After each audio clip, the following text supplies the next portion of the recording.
বাংলাদেশের জাতীয় মাছ ইলিশ। সেই ইলিশ উৎপাদনেই ব্যাপক সাফল্য পেয়েছে বাংলাদেশ।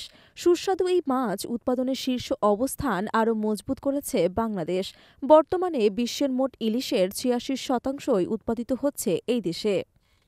তবে এবার বাংলাদেশের এই রূপালী ইলিশ আমদানি করতে আগ্রহ প্রকাশ করেছেন চীন।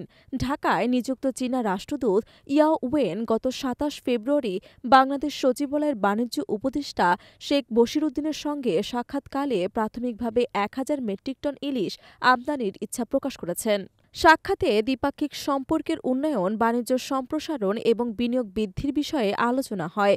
বাণিজ্য উপদেষ্টা শেখ বশির উদ্দিন চীনের প্রতি বাংলাদেশের কৃষি, পরিবহন, কৃষি যন্ত্রপাতি ও স্বাস্থ্যসেবা খাতে বিনিয়োগ বৃদ্ধির আহ্বান জানান। তিনি উল্লেখ করেন যে বাংলাদেশ ও চীনের মধ্যে বাণিজ্য ঘাটতি কমাতে বাংলাদেশি পণ্যের আমদানি বৃদ্ধি এবং আমদানিকৃত পণ্যের উপর শুল্ক হ্রাস করা প্রয়োজন। চীনা রাষ্ট্রদূত ইয়াও ওয়েন জানান, চীনে বাংলাদেশি ইলিশের ব্যাপক চাহিদা রয়েছে এবং ইলিশ রপ্তানি মাধ্যমে বাংলাদেশের বাণিজ্য ঘাটতি কমানোর সুযোগ সৃষ্টি হবে।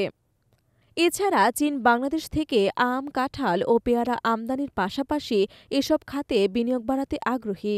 তিনি আরও জানান, ইতোমধ্যেই ৩০টি চীনা কোম্পানি চট্টগ্রামের অর্থনৈতিক অঞ্চলে বিনিয়োগ আগ্রহ প্রকাশ করেছে, যা দুটি দেশের বাণিজ্য সম্পর্ককে আরও সমৃদ্ধ করবে।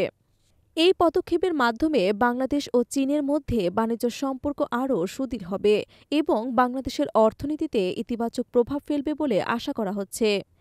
এদিকে বাংলাদেশ ও চীনের বিনিয়োগ প্রয়োজন উল্লেখ করে বাণিজ্য উপদেষ্টা বলেন, এদেশে ট্রাক তৈরির কারখানা স্থাপন ও কৃষি আধুনিকরণে বিনিয়োগ দুদেশের জন্য শুভ ফল বয়ে আনবে।